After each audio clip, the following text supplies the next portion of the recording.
Hey everyone, welcome back to another episode of the Her Resources podcast. I wanted to kind of piggyback off of being the reliable one.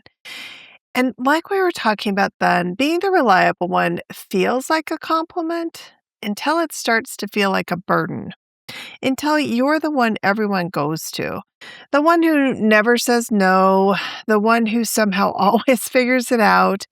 And at first, it does feel good. I'm not going to lie. I mean, it does feel good.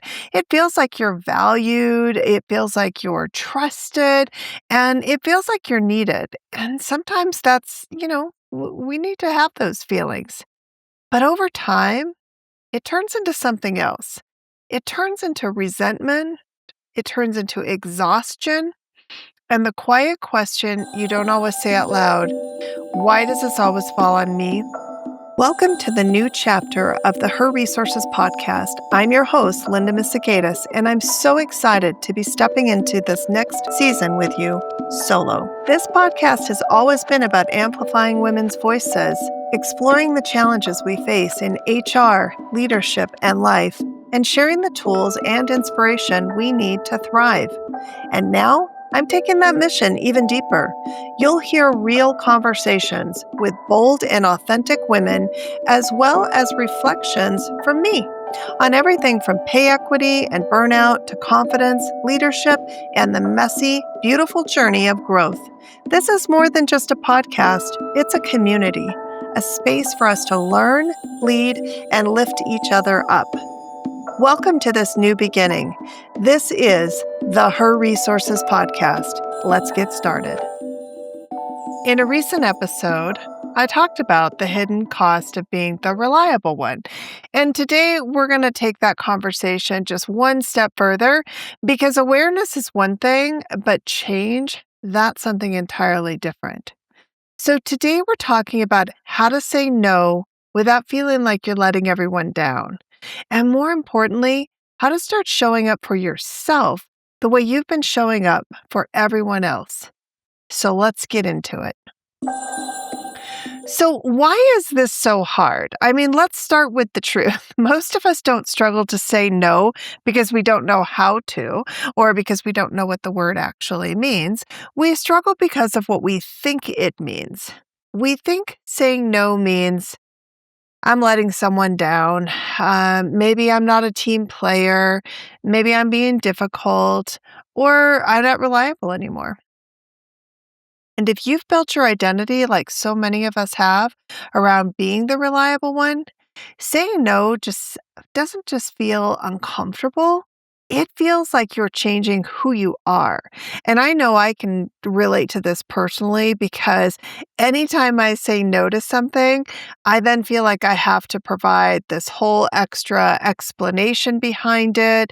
Or maybe I have to lie even about why I'm saying no to something instead of just being able to be honest because it's just not who I normally am. And I definitely feel like I'm letting people down when I say no. Even if they accept the no, I carry this guilt with me. It's ridiculous, but it's true. But here's the shift I want you to consider. You're not less reliable because you set boundaries. You're actually being more intentional. And I think that's the key. So last time we talked about that awareness. This time I want to talk a little bit more about being more intentional. So let's dig in a little bit more just as a reminder of what it's actually costing you. As I mentioned before, there's a concept that honestly completely changed how I think about this. And it comes from Linda Babcock and her book, The No Club. In that book, she talks about something called non-promotable work. And we dug into that a little bit in the last episode, but in case you missed it, here's just a reminder. This is the kind of work that helps everyone else. It definitely keeps things running, but doesn't actually move your career forward. And here's the part that really stuck with me.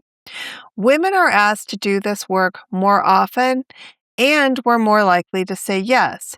Now, I mean, honestly, that's probably not all that shocking that that happens. And, for all of us out there who are women, we see this happen all the time. But sometimes you have to read it, you have to see it. I don't know, there's something about seeing something in print that just kind of hits you in a different way.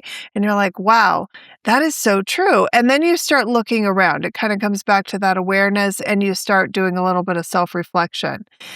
So when we talk about being the reliable one, this is what we're really talking about. We're not just being helpful, because being helpful doesn't mean that you're being the reliable one. I mean, you can be helpful and not be the one that everybody comes to for everything, to solve every problem or to take on everything that maybe somebody else doesn't want to do.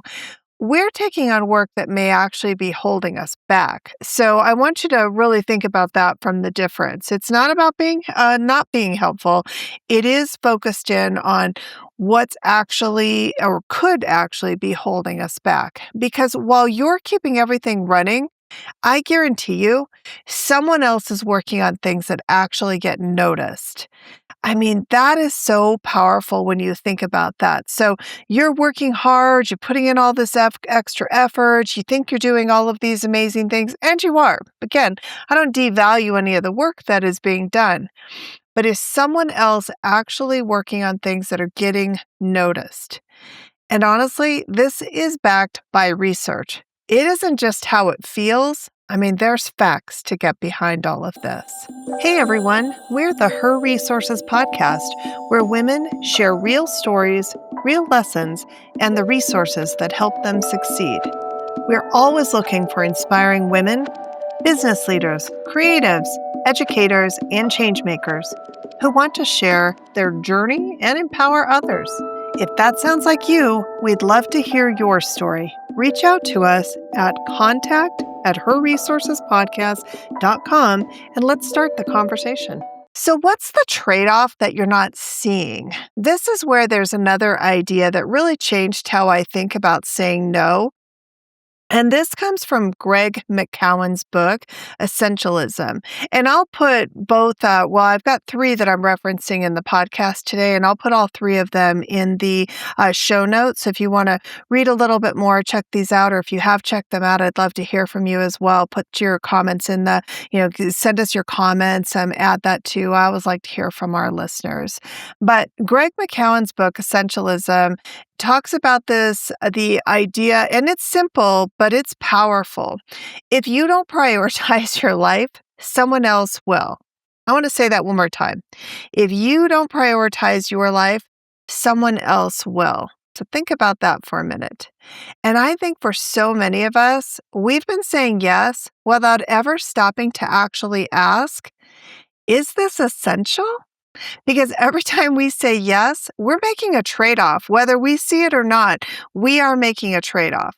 And if we're not being intentional about those trade-offs, we end up giving our time and energy to things that don't actually move us forward, whether that's personally, professionally, or whatever it is, or maybe we have our set goals, maybe there's certain things that we're trying to achieve.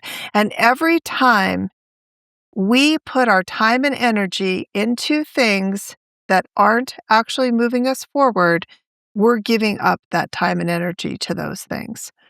And you can be incredibly busy and still not be moving forward. So like we talked about before, being busy doesn't necessarily mean you're moving forward. You can stand in place and be busy. So I really want you to think about that and prioritize what matters most to you. So let's talk a little bit about why we still say yes, because again, this isn't, new. This isn't something shocking to anyone. Women have been saying yes to all of these things for a very, very long time. So if we know this, why do we still say yes? And this is where Nedra Glover Tawwab's work really comes in. In her book, Set Boundaries, Find Peace, she talks about how boundaries aren't about controlling other people. They're about communicating what works for you.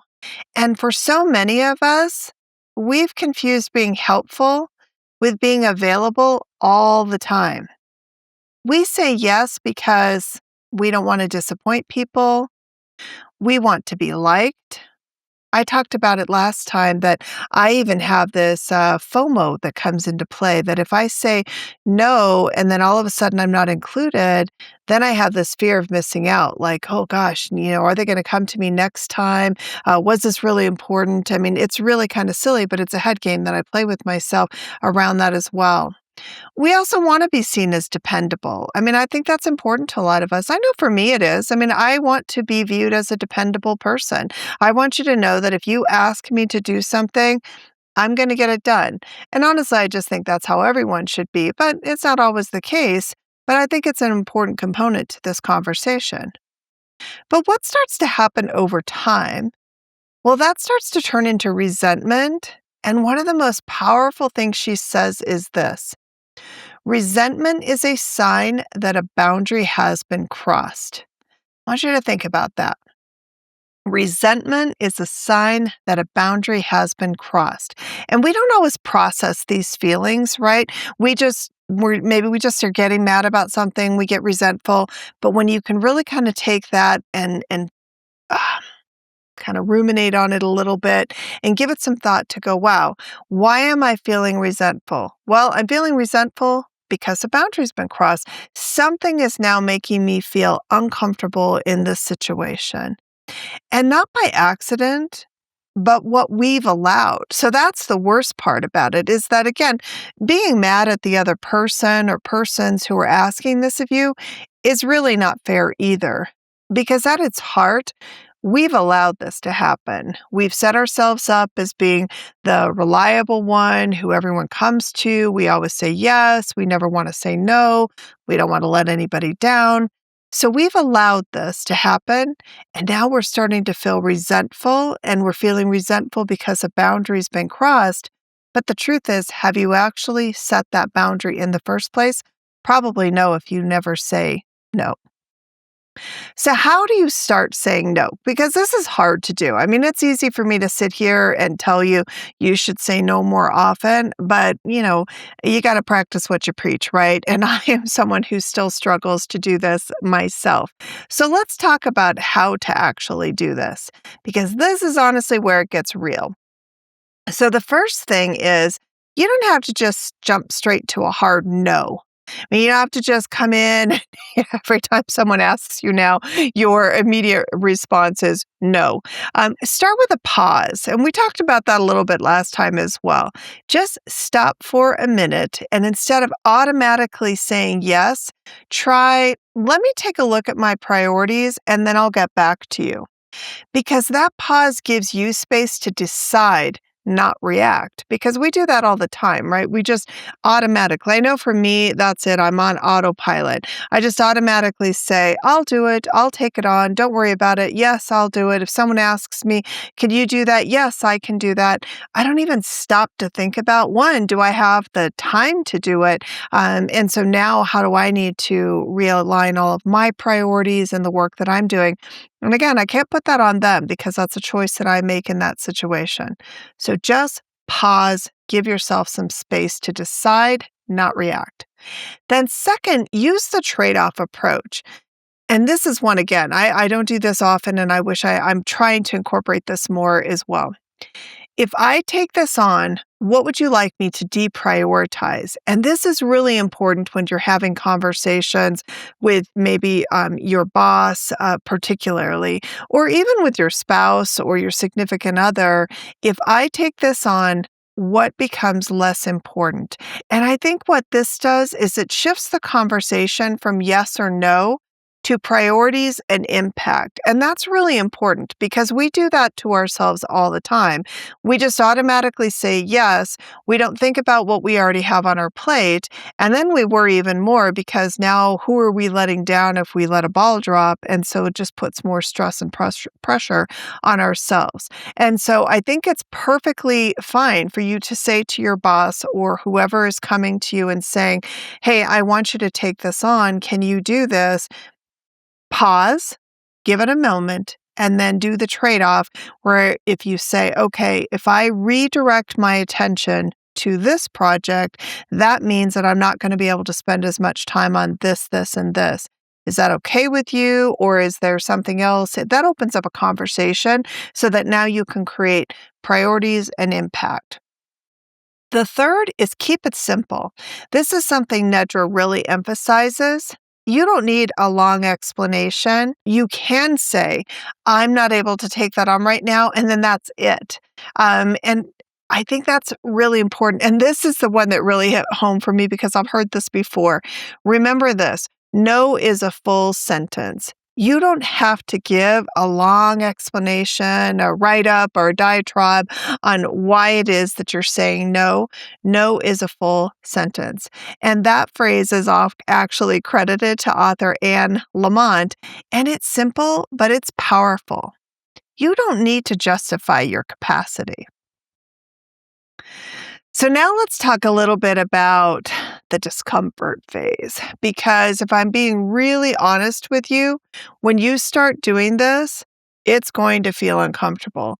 I know it does for me. Every single time I say no and I don't give a long explanation, or I don't raise my hand and say, oh, I'll take it on, I'll do that, I feel really uncomfortable and it takes me a bit to kind of get over it. And people may question it, right? They may be like, wait a minute, that's weird. Anytime in the past when I've asked Linda, she always says yes. Or anytime in the past, if Linda's part of this group and I throw this out there, she's always the one who says yes. So what could happen is they might push back. They may even be surprised by it because you're changing a pattern that, quite honestly, they've come to rely on. But that doesn't mean you're doing something wrong. So don't, twist that in your mind and think, well, maybe I shouldn't be saying no, or maybe this is the wrong approach.